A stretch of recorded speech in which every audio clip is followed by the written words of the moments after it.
we're diving into the world of Apple's A13 CPU and its reballing process.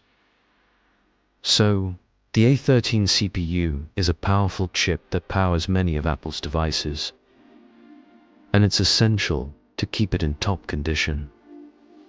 Now, reballing is a process where the solder on the CPU is removed and reapplied, ensuring optimal performance.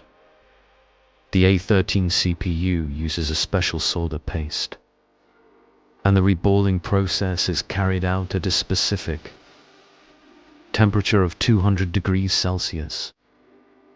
This ensures that the solder is applied evenly and that the CPU is functioning at its best.